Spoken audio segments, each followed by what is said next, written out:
Thank you. Welcome, everyone, and welcome to our first keynote. So our first speaker today is going to be Loris D'Antoni.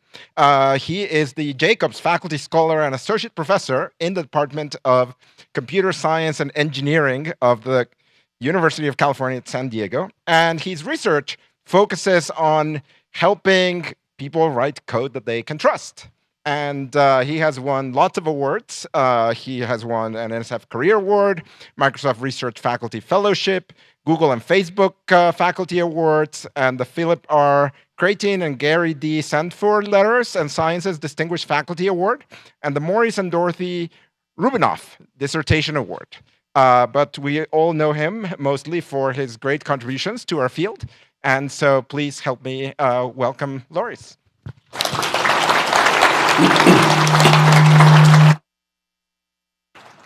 Let's start again. Can people hear me? Yeah. Okay. Hi, everyone. So today I'll talk to you about some of the work I've been doing in the last few years. And the premise of why I started working on what I work on is that there is a lot of people who want to write code. And the good news is that you are in this room probably because you want to help them.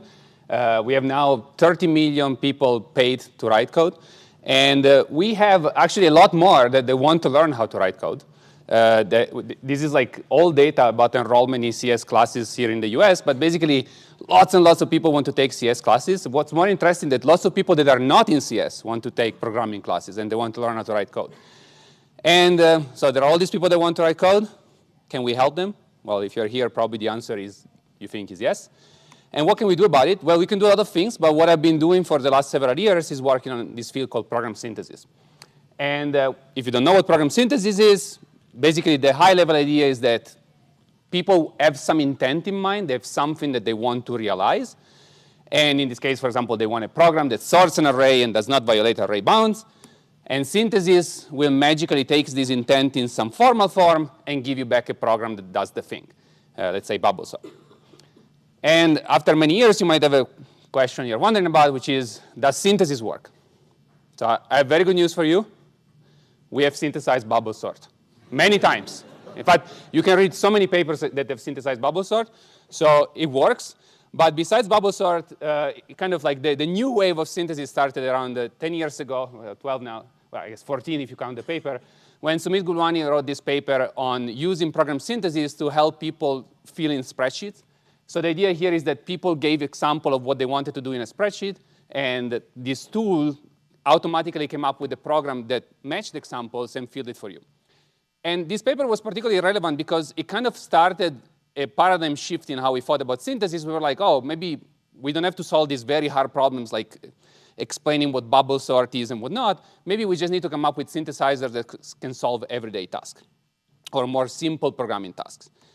And this led then to many, many papers. I'm just picking a couple of recent ones that I really like on, for example, synthesizing robotic controllers or synthesizing 3D CAD models. So these are really cool works. And my group also did a lot of work on using program synthesis for various tasks. So this is, we did a lot of work on synthesizing, for example, network configurations. So it turns out that people sometimes get these configurations wrong. And when they do, the internet goes down, and we don't like it. So can we somehow give these developers some tools to specify what this configuration should do, and then just magically synthesize them? And my student Kaushik, the one that together with me and Aditya Kella did all this work, he's now at Google, and he says that he's kind of using some of the things he worked on. So this had some kind of impact. And we also work on some more like unusual applications of synthesis. For example, we started looking at many things as programs. And in particular, you might have heard that programs in the form of models, machine learning models, are used to make important decisions about people's lives. And so these models can have biases in them. So for example, they can prefer one group over another in a way that is not fair. And so we did some work where the intent was the model should not be biased, and maybe we get an initial model that is biased as input, and we come up with a new model that is not biased and has similar accuracy. And even these had some kind of technology transfer, because I ended up working with this data science company at T451, where they were very interested in using these technologies in their products. But that's not what I want to talk about today. So synthesis does work. We've seen many examples that basically have shown us that they can do interesting things. They can synthesize interesting programs. We can synthesize interesting programs. And one interesting thing is also that for most of the examples I showed you, we are still safe from LLMs for a few years, because those are things where I probably wouldn't use LLMs. And so will synthesis be made obsolete by LLMs? So it seems like for those cases, probably not. And I think the answer is no. In fact, it's a great time to work on program synthesis. So François Chollet, I think, timed it with my keynote 6 days ago, said, I'm starting a company. So I don't know if you know who François Chollet is, but he's the biggest machine learning library out there. And he did a bunch of other things. And he just started a company called India, where I'm not giving an advertisement, but basically their focus is deep learning guided program synthesis.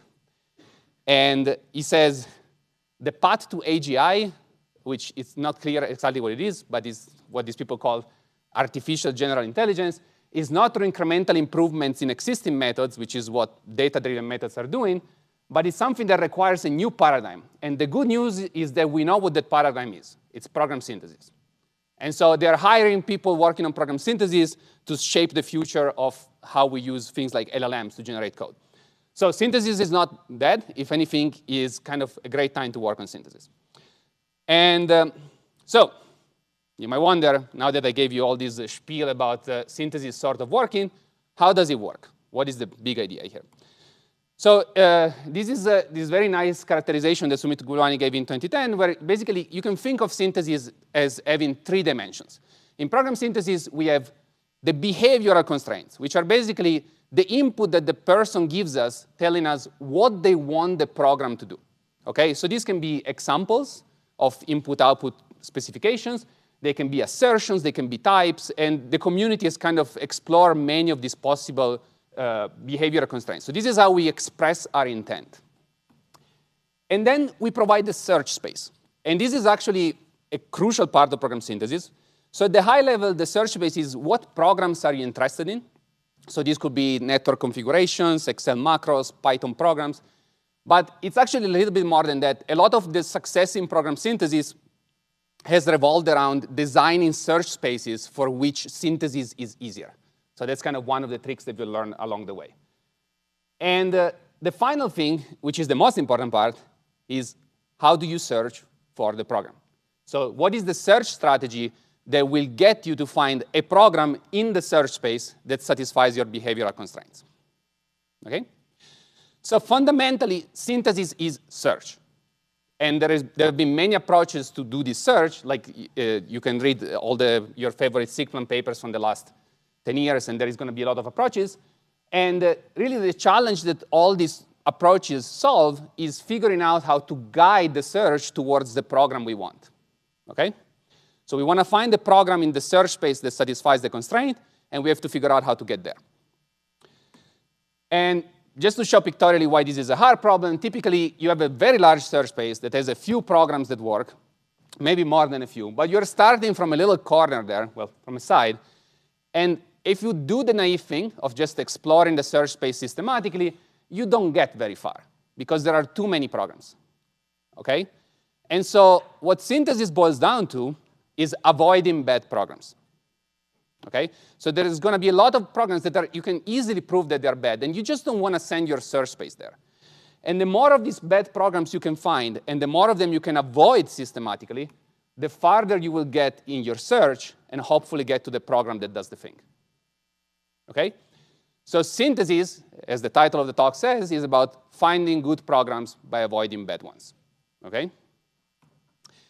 And the hard part of synthesis is avoiding bad programs. So this is the part that a lot of people spend effort in coming up with techniques that will help us with.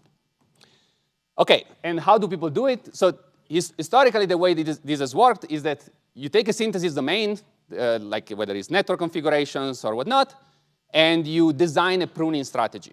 And people have come up with many pruning strategies, but basically these are techniques to avoid these bad programs. And people have worked with type systems, abstract interpretation, constraint-based approaches, but these are all techniques to basically figure out which part of the search space you should not explore. And a few years ago, I got really annoyed about the domain specificity of a lot of these approaches. So I got really fed up that basically every domain required reinventing some synthesis technique. So the state of affairs was that, like, you want to build a synthesizer for some domain, you study the domain, you build the synthesizer, you come up with some clever pruning strategies, you ship it, and now somebody comes and they have to start from scratch. And so I started asking, is there a fundamental question here we can study and solve that will get us out of this sort of domain specificity? And so I basically asked this question. What does it mean to prove that a set of programs is bad? What makes a set of programs bad? How do we define what is the set of bad programs so that we can avoid them? And if we go back to our picture of what synthesis is, basically, synthesis takes behavioral constraints, takes a set of programs, and typically will give you a program.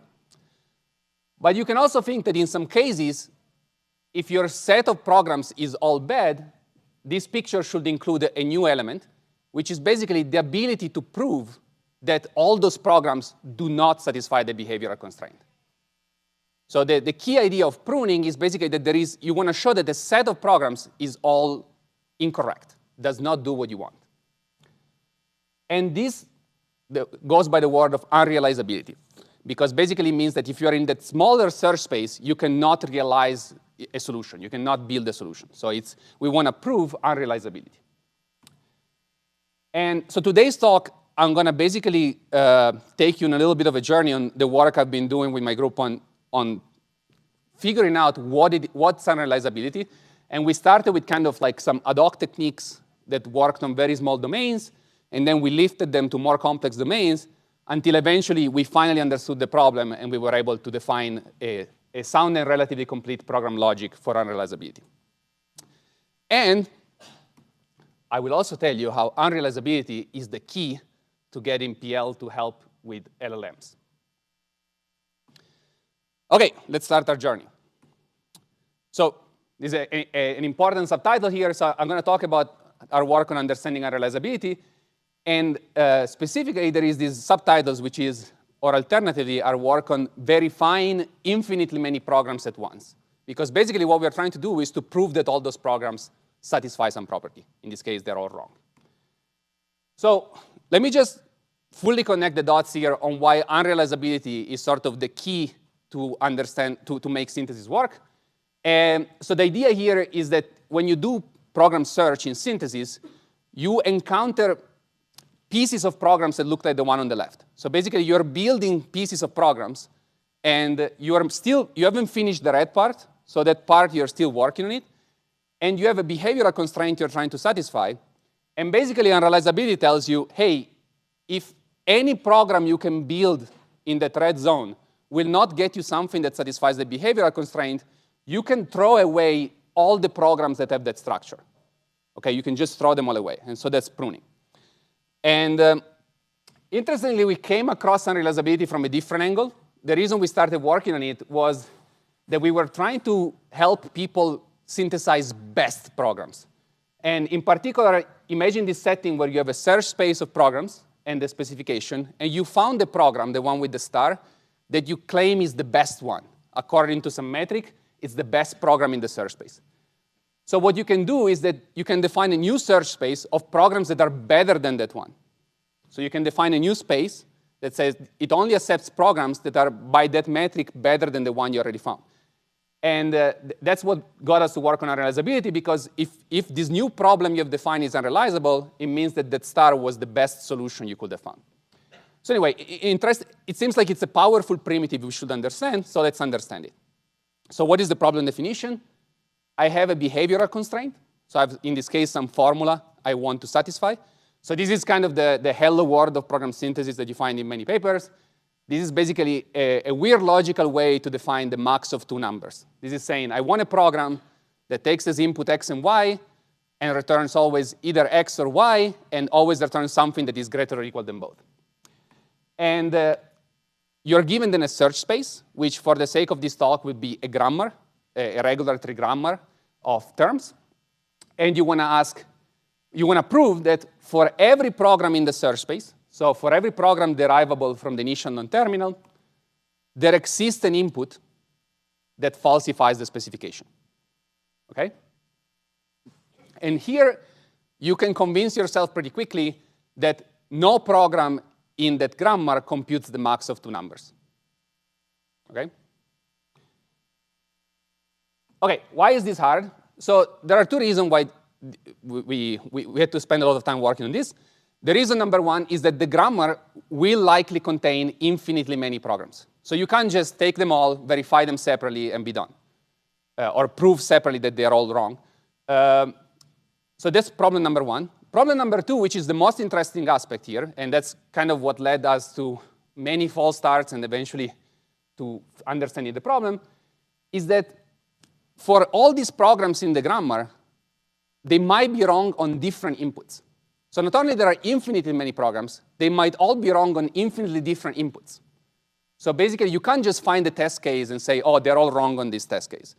You need to somehow build proofs that are parametric on why each program is wrong. So the example here is that you have three programs, x, y, and 1, and you have three examples, and each of them is correct on two of the examples, computes the max on two examples, and is wrong on the other one. And you can build cases that they degenerate to basically having a full diagonal there, so requiring infinitely many different counterexamples. OK, let's start. So how do we prove unrealizability? Our first idea was like, whenever you start with something, the first approach you should try is, can we reduce to something that we already know how to do? Okay? So this way, we don't have to implement anything complicated, and we can move fast. So for this particular technique I'm going to show you, you can assume that the specification is given to you just through some examples. In this case, there is these 4 examples. And you have a grammar of expressions. So expressions meaning programs without side effects. And what I'm going to do, I'm going to show you that you can build a program. And that program has some assertions. And the assertion will always hold if the problem is analyzable. So basically, I'm reducing this to something we already know how to do, something that I can throw to an existing program verifier. What is the idea? The idea is pretty simple. So I'm going to write a program that takes as input my, let's say in this case, one example, the example 1, 0. So it's supposed to compute the max of 1 and 0. And so the trick here is that I'm going to use non-determinism to explore the space of all possible programs. So I have this non-deterministic function fstart that basically uses non-deterministic calls to choose which production of the grammar to trigger. And when it calls a production, it will execute that production on my inputs. So in this case, if it says, hey, I'm picking the first case, that should return 0, therefore return 0. The third one says, oh, you're picking the X production, therefore you should return the X part of the input. And if you pick the binary production, the one of plus, you non-deterministically produce its children by calling the function recursively, and then you return their sum. And what you're going to assert at the bottom is that you want to prove that all these programs are wrong, meaning they don't return the correct output. In this case, the correct output is 1. And you want to prove that all those, no matter which non-deterministic path you take, you are not going to return 1. OK? So this assertion is always true if the problem is analyzable. And in fact, it's false only when you find the path that corresponds to a program that solves the problem. So it looks like we solved one of the challenges. We were able to essentially deal with the infinite set of examples by using non-determinism to explore all possible paths.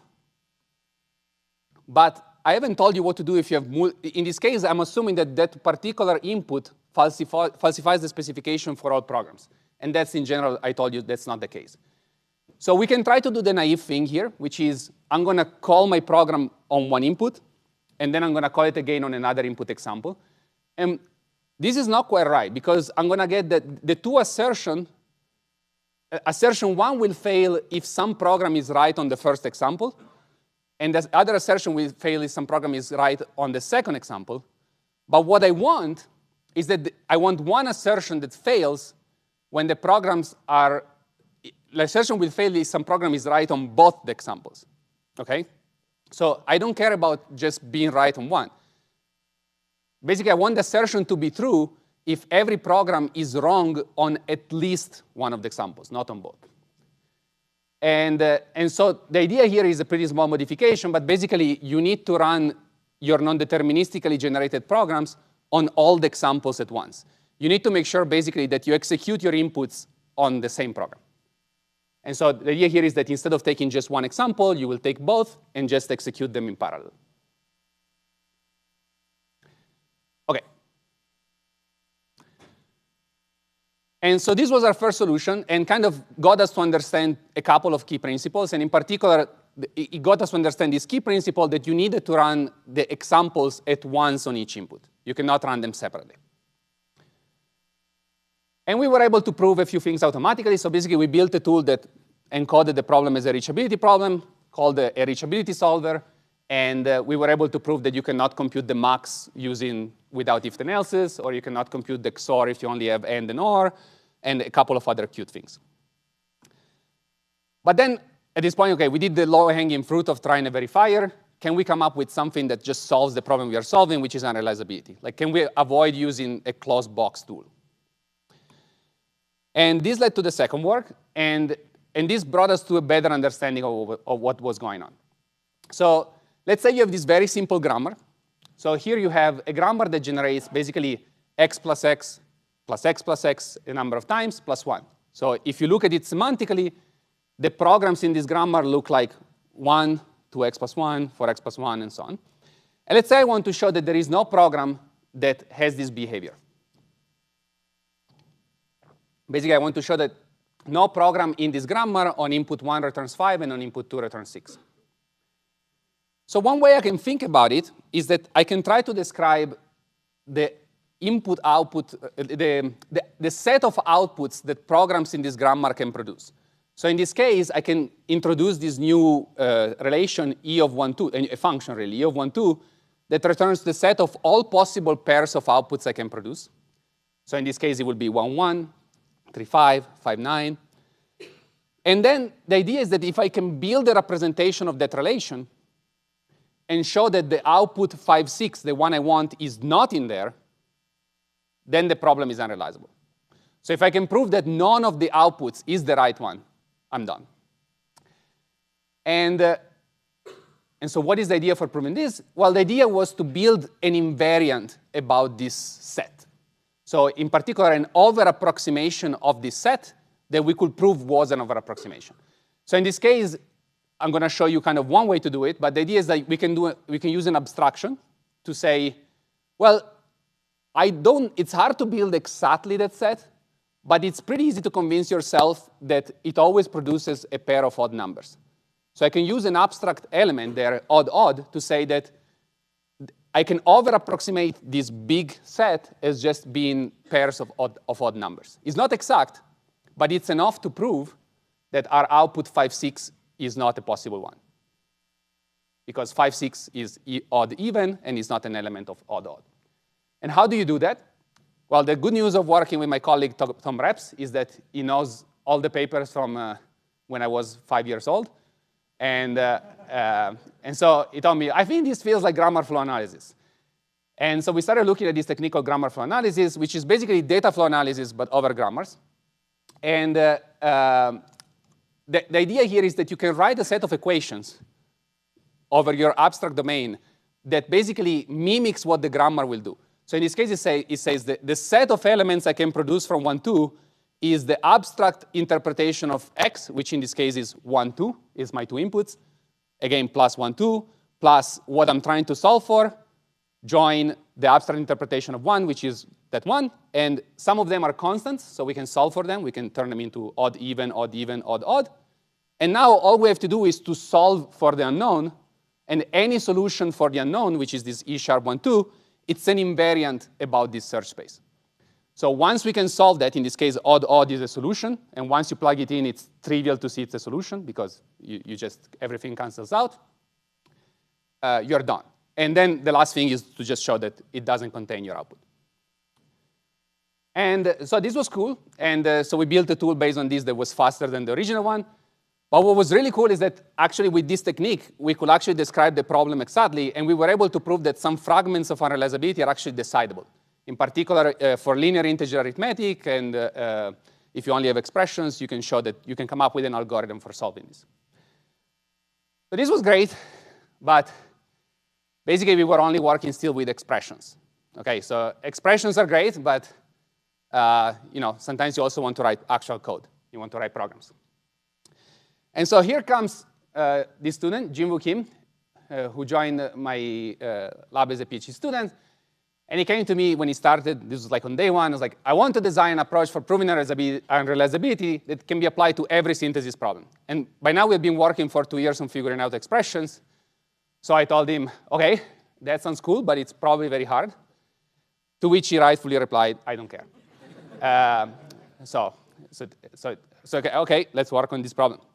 So we spent a few months, a few dead hands on crazy, not crazy, but like, let's say, abstract domains that caused me a few more white hair than I was hoping at the time. And eventually, we started understanding the problem better and better. And actually, Jinwoo came up with this idea, which was quite clever. Basically, let's try to understand what we are doing. So expressions are nice. What is nice about expression is that the value of x never changes.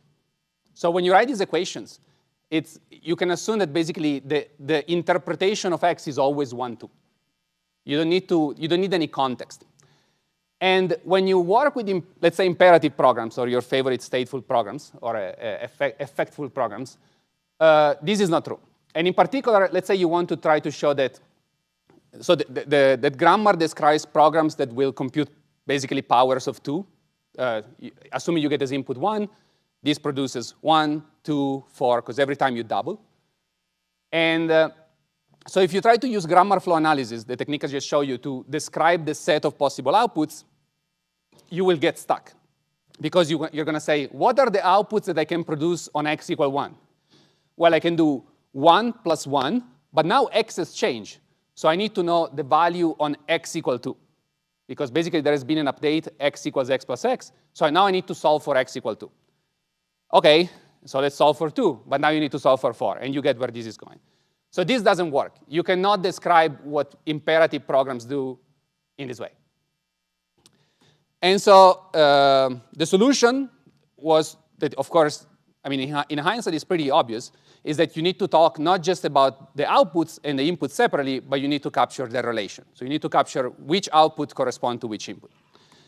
And so the idea here is that you want to, instead of having this unary relation S of the input, you want to have a binary relation that tells you sum of I/O holds if there exists a program in S that when run on I produces O.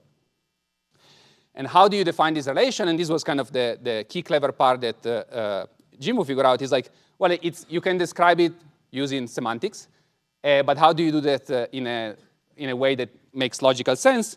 And well, the idea was to use constraint or clauses. And so this is a formal way that you can automate to describe the semantics of a programming language.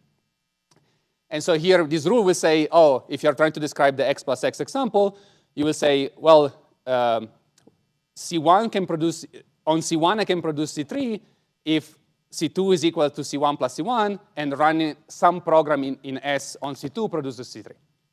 So this is just like the operational semantics definition of this. Okay? All right, so we can define it. And then we stumble upon another problem. And this is kind of like, it's sort of like when you learn programming languages, this is how programming languages is taught. Like, oh, there is expressions and life is easy. But now you have effects and life is hard. And now you have loops and you cry. And so that's essentially the story of this research project. And then we were like, OK, you just have to capture these relations. And we came up with this way to capture these input-output relations. And then loops came. And you're like, OK, what is the relation that describes repeating A twice? So in this grammar, repeating A twice, it means that either you repeat x plus equal 2 twice, or you repeat x plus equal 3 twice. Right? This is a set of programs we are describing. But if you do the naive thing of composing this relation with itself, you don't get that. You get the intended behaviors, but you also get, basically, you capture executions that change the loop body across iterations. And that's, if you remember, that's how we started. We were like, oh, non-determinism is the key. And now here we were like, well, if you do things non-deterministically, you're going to lose precision. Because you're going to basically allow programs that you're going to include in your search space programs that don't exist, programs that can change throughout the execution. And so well, again, the solution here was to look at how do you define the semantics of loops. Well, you can't ignore the program itself. You can't just define it without considering that different loop bodies will lead to different iterations. And so the solution here was that on top of capturing input-output relations, we also need to remember which program is responsible for those input-output relations. And so if you do that, you get basically the typical operational semantics you will teach in one of your classes. And essentially, you just write, if the Boolean guard evaluates to true, then run the loop one more time and repeat. And again, you can write this using a constraint horn clause, which means you can throw it as some kind of solver. OK? So this actually led Jimbo to defining this new framework for defining synthesis problems, where the idea was that like you get a grammar like we've been used to throughout this talk, but you're also responsible for providing me a semantics of programs in this grammar defined using constraint or clauses, and then you give me specifications. And our synthesis or unrealizability here boils down to showing that, let's say unrealizability, that none of the programs in the grammar, all the programs in the grammar, when executed according to their semantics, are wrong on the examples. And the beauty of all of this was that once we did everything with constraint or clauses, building the solver was one line of code. It was adding a query to our constraint or clauses that says, if you can find something that on 6.9 produces 15 whatever, you have solved the synthesis problem. So basically, synthesis constraint or clauses, you should think of them as a proof system. And certain things can be proven, which in this case is like actual semantics of programs are provable in your system. And solving this query boils down to, if you can derive realizable in this system, it means you've solved the problem. And this actually led to more than this paper. It turns out that this framework was the lens we needed to study synthesis in purely abstract terms. Because up to now, we kept kind of building tools for various applications. So this particular way of looking at synthesis led to this framework called Sengus that then led to many works on kind of really study synthesis from a purely generic way. Like basically, how do you solve synthesis if you know nothing about the language you're synthesizing for other than its semantics written in logic? And so we wrote a lot of interesting things that you're welcome to read, but that's not what I'm talking about today. I'm talking about unrealizability. So with this new technique of constraint or clauses, we were able to prove new things, unrealizable. So for example, that you cannot swap two numbers unless you have auxiliary variables. Well, you also have to remove some other operators. But we were able to prove some things about imperative programs that before we couldn't do. OK. But then we were back to basically relying on closed box solvers. So we started with, we can just call a program verifier and get unrealizability. And then we didn't like that. And now I'm just calling a different type of solver and getting proofs. But I don't like it, because what we really want is actual proofs. We want to be able to figure out a way to build proofs of unrealizability. And so this was, again, Jimbo went on an exploration mode and started trying to basically, it took the results that we were getting from the constraint or clause solver, in this case, a spacer, the Z3 one, and tried to parse the proofs the solver was building to figure out how they corresponded to what we were asking.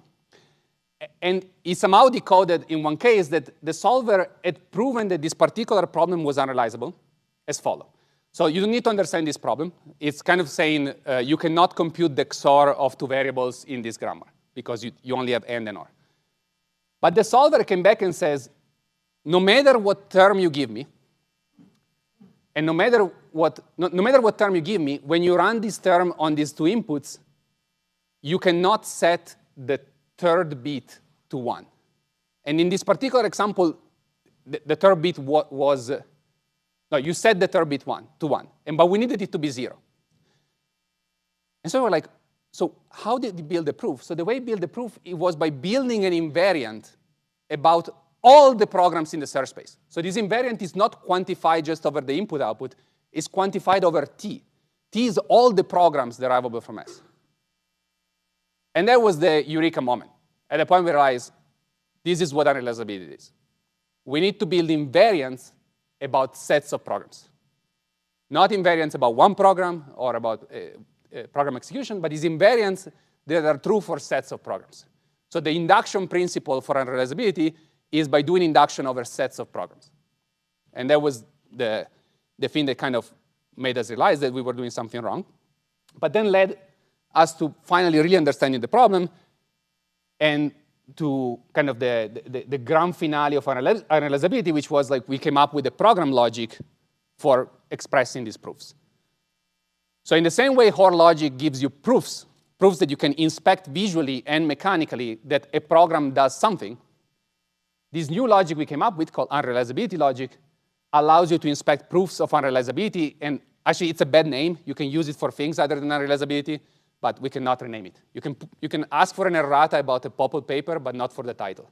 So anyway, basically, the logic has this slightly funkier parenthesis, and it says, this triple is true for that set of programs if the corresponding Hoare triple is true for every program, essentially.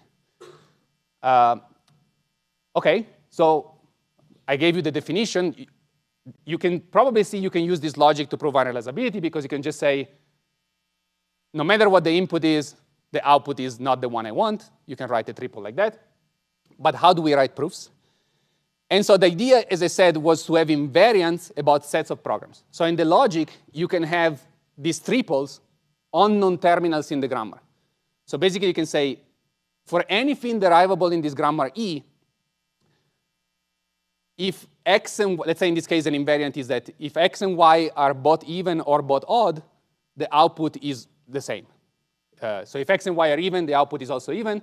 If x and y are odd, the output is always also odd. And this was kind of the invariant to prove the XOR case. But basically, you cannot flip the sign of the output. So, but the logic needs to let you use these invariants. And so how do you prove that this is an invariant about that set of programs? Well, you do it by induction, right? You start with the base case. It's true for x and y, right? I mean, basically, if you output x, the output is x. And therefore, the parity is the same if you output y the same.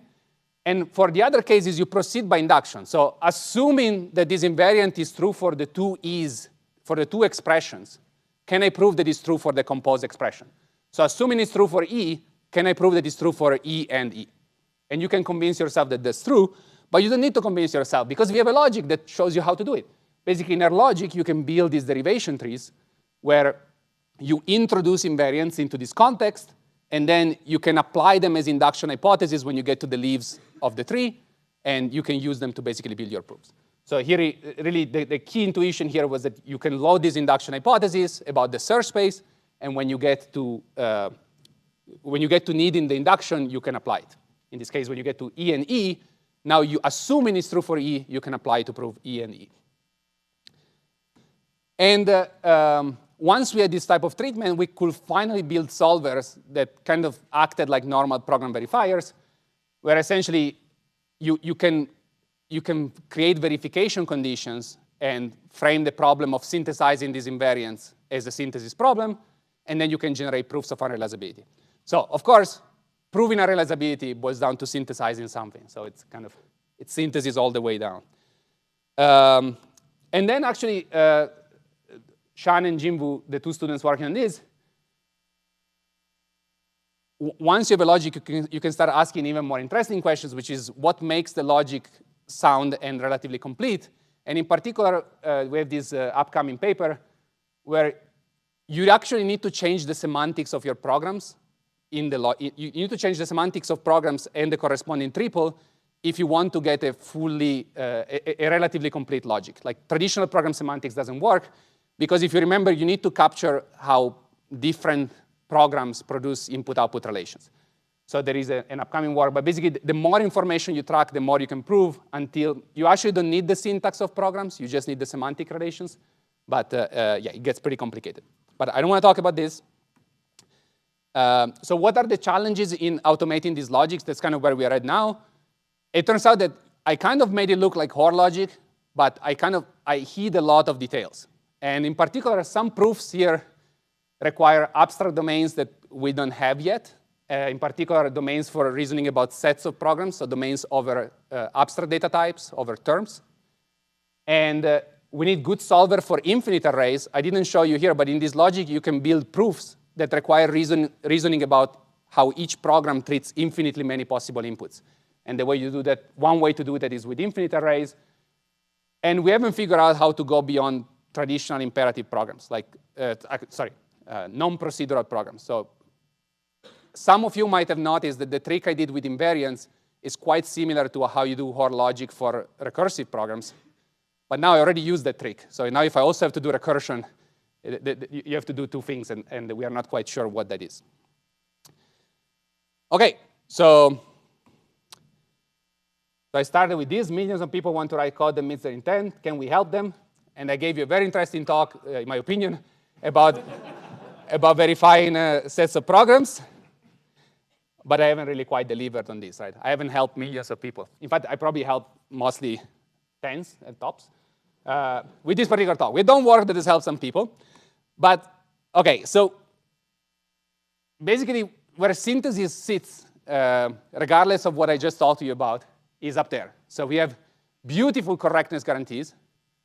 And these, I would say, you can put your favorite PL technique actually up there. Like beautiful correctness guarantees. How often does it produce a program or a result at all? Not so much, OK? So always correct when it terminates. Terminates, not so often. And now we are in a beautiful world where, so this is helping hundreds and maybe thousands. Like it's helping a lot of people program synthesis. And we can make it better. So people have been working a lot on kind of improving search and so that we can make this technology more available. And I would say some things out there are helping many, many people, OK? Some techniques, they work really well. And then we have the elephant in the room, LLMs. They're helping millions with the quotes. I think actually without the quotes. They're helping millions. It's just like not the way we like, but that's OK. Like, you know, they're wrong, not us. Yeah. No. So, OK, but they're helping millions of people, and but no correctness guarantees. And so what I'm going to show you is that a little bit of PL goes a long way, and we can really push this thing up a little bit towards correctness if we put ourselves to it. And we can start forcing some guarantees. OK? So what is the key idea? So what are LLMs? If you don't know what LLMs are, don't worry. After this slide, you will know most of what you need to know about them. So if you open this website called chatgpt.com, you can generate the slides for this talk, for example. But you can also ask questions like, give me a binary string of length 5 that ends with 1. OK, you can ask this. You might say, I know how to do this. I don't need ChatGPT, but you can still ask. And an LLM will start from the beginning and says, OK, based on this question, I have possible characters I can choose from. They call them tokens. They're actually slightly different than what we call characters. And it will say, oh, you know, these questions should be answered by picking either a 0 or a 1 with approximately equal probability. You can also pick something else. Because sometimes when you ask ChatGPT, instead of telling you 0, 0, 0, 0, we'll tell you, of course, I can help you producing a number, and we'll tell you all these things. So, so you ask, OK, I want that. So it says, OK, let's pick 1. And then it says, oh, now I can choose 0 or 1. And each of these things will have a probability, and it keeps going. And in this case, you will get, let's say, 1, 1, 1, 1, 1 with probability, some probability. There are a lot of strings of length 5 that end with 1. So you might also actually get a wrong one with typically with a lower probability. So these models kind of understand something. So they will still, everything is producible in these models just with very low probability. So 0, 0, 0, 0 is not one we like, but it's possible to produce it. And in fact, as I said, you might also get something that is not a binary string at all, like it starts with other things. And that will have some probability. So our goal is, how do we get LLMs to produce something that satisfies some constraints? OK? So they're producing all these random things we don't like. We want only to produce things we like. So you can do one thing. And this is, yeah, OK, this is basically one of the key ideas out there. Is just generate a lot of stuff and hope that one of them is right, and keep the ones that are right. So basically, generate and check. And so this actually it sounds naive, but that's how a lot of normal synthesis works. We just generate a lot of programs and keep the ones that work. We try to stir the search, but at the end of the day, most of what we generate along the way is wrong. There is one problem with doing that with LLMs, is that whenever you generate a program, it affects your bank account, okay? So every program you generate costs money. If you use a fancy model, it's like cents to generate actually a larger program. And it can be very slow. Like we're used to enumerating in synthesis hundreds of thousands of programs per second. And now, like if you use not the best hardware in the world, you might get like a program a second sometimes. Okay, so that's not a super good idea, especially if you most often get things that don't satisfy the constraint. So what should we do? We should avoid bad programs, right? That's what this talk is about. So if we can avoid those programs in the black regions, or dark gray regions, we can spend our money that we saved to generate more programs and hopefully get the ones that we like. So as much of the kind of as many of the naive mistakes we can avoid, the more likely we are to get to something that satisfies our constraints. And so if you remember, unrealizability was the essence of pruning. Well, surprise, surprise, unrealizability is the essence of pruning in LLMs as well. So let's say here you have that constraint you want to force, that you want a binary string of length 5 that ends with 1. Well, let's start with just enforcing that at least it gives us a binary string of length 5. So we can basically take some parts of this exploration tree and just cut them off. Just say, OK, all these things that you're trying to do, those will not lead to valid solutions, so you should just not go there ever, OK? And so if you can somehow detect these early on, you can just prune those away and just focus on the good generations. And this is not that hard, because in LLMs, you kind of get this one token at a time.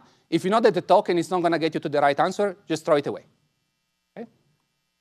And let me show you why this is unrealizability in a way. So let's say we're doing it for programs. So this is a toy example, and nobody probably should build this because it's a bit of an overkill. But let's say you've asked, give me a Python function f that always returns its input. So you're asking for the identity function. So the constraint is that this should return the identity function. And you can start, ChatGPT will tell you, of course, starts with this, the def function. And then let's say it gives you, among the tokens it proposes x equal 1. We know that this is a bad idea. This is deleting x. You cannot return x anymore if you've deleted it, okay? And so unrealizability will tell you, yeah, if you go this way, you're out. None of the programs that continue from here will work. And so if you can build an unrealizability checker for this type of checks, you can throw away this possible token, okay? So that's kind of the key idea. It's like we can avoid taking paths that will not lead to success early on. And it will save you money and time. So are we doing that? So we need to start with baby steps. So the baby steps here is, let's start. So if you take a compilers class, you're going to learn that there is the syntax, and there is the semantic analysis, then there is a lot of stuff along the way. So we are starting from the beginning here. We are starting with, can we at least get something that parses? Okay? And this is actually, LLMs are pretty good at this for the languages they've seen a lot of, but not for more niche stuff. So in this example here, this is a Cygos problem, it's a synthesis format, where you provide the grammar as input, and you say, I only want solutions in this grammar, because, I don't know, my device I'm going to run it on only supports this grammar. And the LLM gave you something that is not in the grammar here. So can we force at least the output to be in a grammar? And the answer is yes, and there are lots of implementations that you can find out there. Most of them, turns out they don't work, but because it's a very hard problem, actually. And so I think this is a very exciting opportunity for us. It's like how to get implementations that they work right and they're efficient. And so the idea here is that you provide the grammar as input, like let's say a subset of the Python grammar, and you say, I only want programs that are in this grammar. And you can use ideas for parsing to basically force this. You will force the output to be in the grammar. Okay, you just generate the usual parser table, and you follow it to make sure you never exit. Can anything go wrong? And I'm going to show you some of our work that shows that if we do this naively, there are some issues. So let's go back to our question. Give me a binary string of length 3 this time.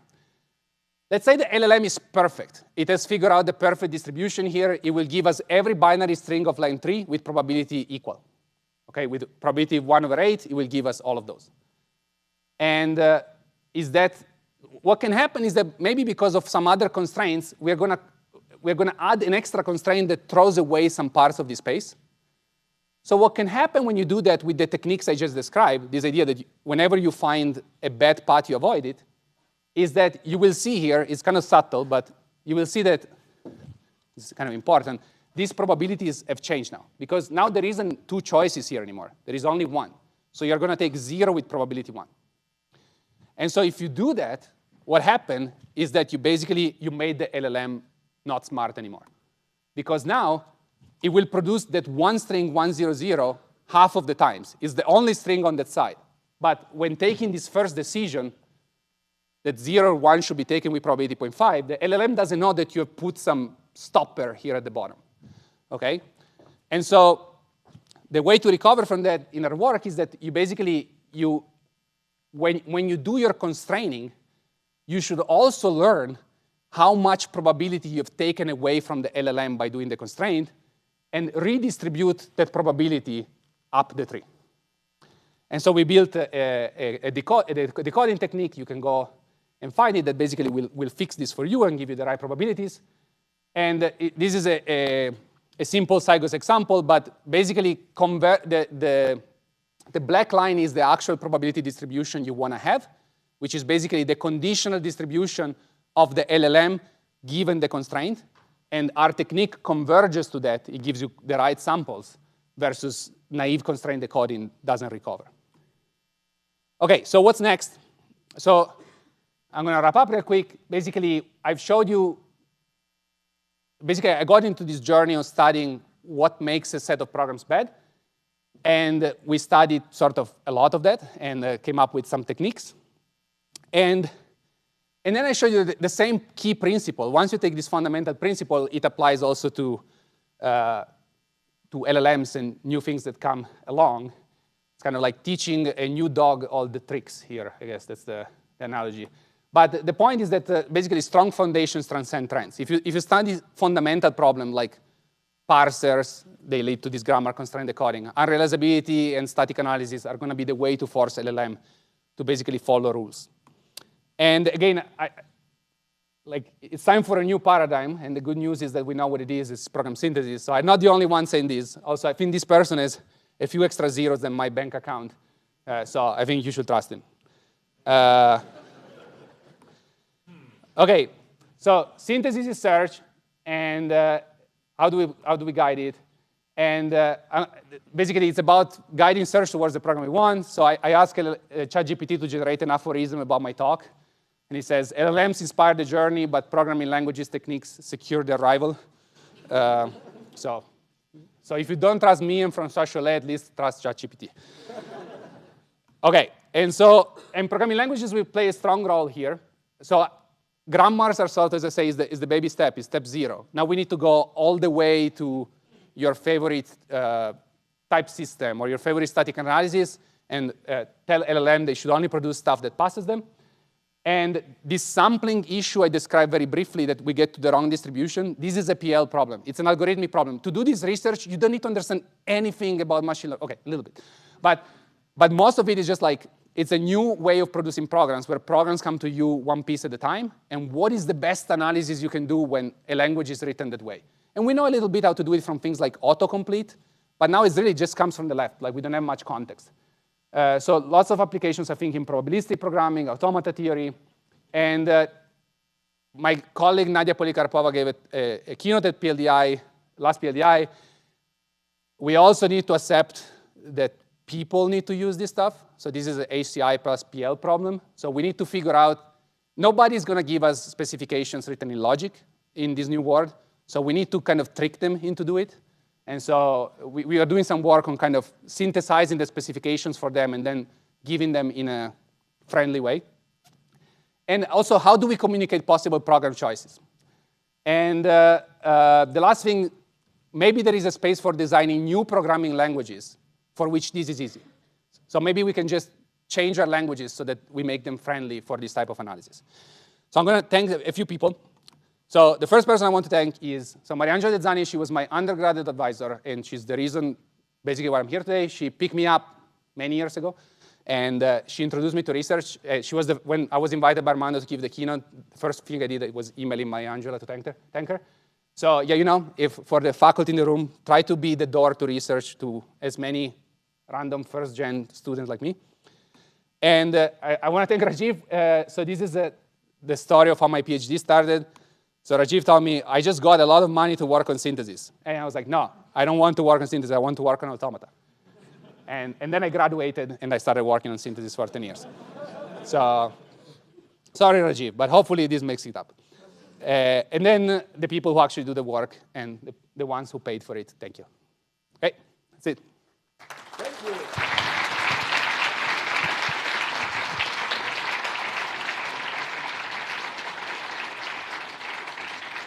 So we have maybe a little bit of time just for a couple of questions.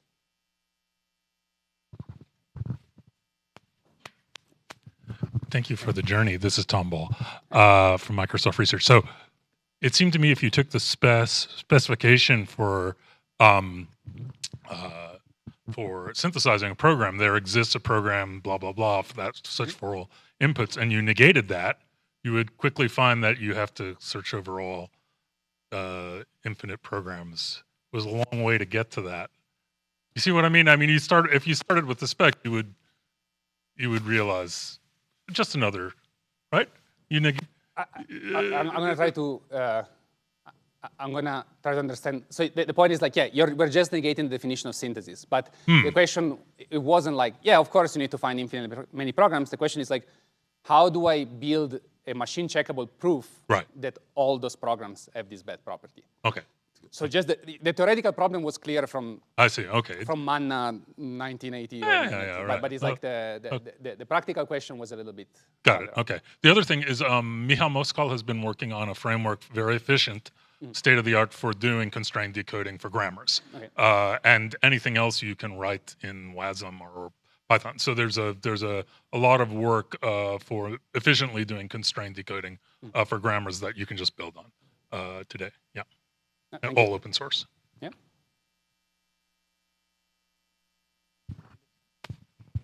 It was, I think.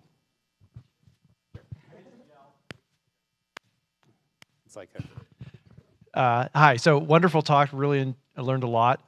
One of the things that I think I learned at the beginning of the talk was that a solution to the to your synthesis problem was to take the set of all programs and encode it basically as a single program. And then you can apply conventional techniques because you just have a single program with non-determinism.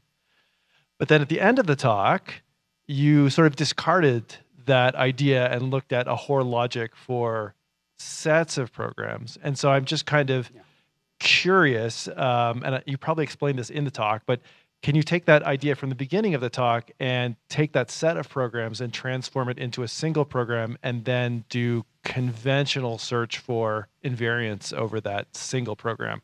Or does that not work? Yeah, that's a great question, and I get it a lot. And it's a valid way to do it. So you can encode everything as a single program, but this means that basically you're going to have a variable that it's an infinite array of choices that models which program you're going to pick. And now your invariants need to be over that really weird variable. So you need you're essentially encoding all of the non-deterministic choices into some integer or something, and now you need to build invariants about those, and we don't know of a logic that will give us nice invariants for that. So instead here the goal is like, how do I do things? I kind of didn't say this, but the goal is compositionality. I don't want my proof to be one massive first-order formula describing all the possible continuations of this number. I want a formula that gives me a proof that says all these programs are wrong because. So it's pushing as much as you can on the input-output relation rather than on the structure of the programs themselves. Thanks.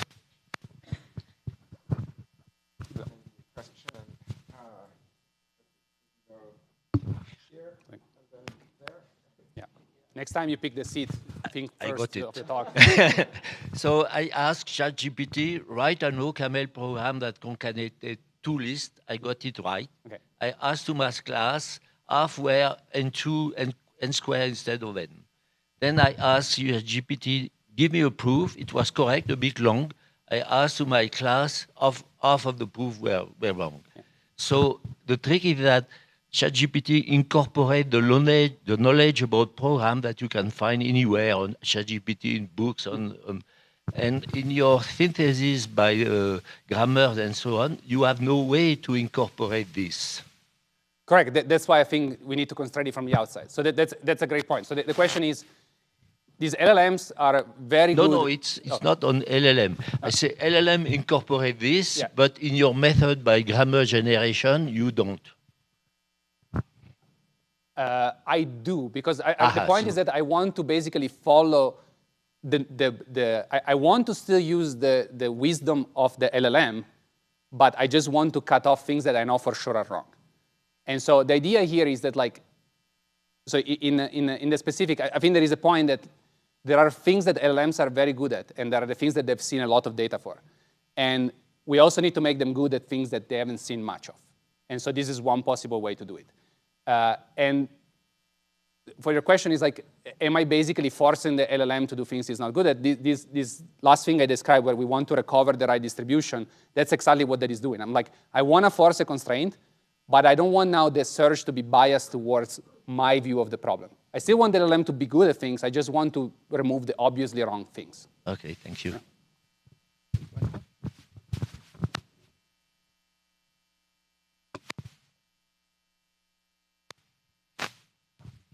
Yes. So I come from a slightly different community where we also do synthesis. That's reactive synthesis. So in reactive synthesis, when you have a spec and you throw your spec to a synthesizer, to a synthesis tool, you either get realizability and the controller for the system, or unrealizability and the controller for the environment, which are exactly the same animals. They live in the same world. Yeah, if you pick a decidable logic, life is good. That's But what I mean is that here it's a little bit less satisfying that your programs and the programs for the environment, your proofs live in a completely different world. So correct. It's just an observation. But then that leads to the question, which is, why don't you limit your counterexamples or your environment in the same way by giving a grammar, and then you use similar techniques to search for counterexamples? You may lose determinacy of your game setting, meaning that you may not be able to prove that none of your programs work, but you may bootstrap a tool where you chop a lot of the search space. So, I'm not 100% sure I grasp the question, but the idea is, like, can you do something cheaper that is not building these complex proofs? And it's kind of like, that was synthesis when we started this work. It's just like, oh yeah, I mean, if you know that this side is obviously wrong, just cut it off. Like, there were many heuristics that people have built to prune search spaces. So this is more like how to build a theoretical understanding of what that entails. Like, what are you trying to actually prove with these pruning techniques? But the connection with analyzability, is like, analyzability is usually played over a very friendly logic. And here, actually, you can show that these are in two different decidability words. Like, proving analyzability is computationally harder in the computability sense than proving than synthesizing. So we're starting to eat a little bit into the coffee break. So I think we should thank the speaker again for a great talk. And if you have any further questions, you can always ask afterwards.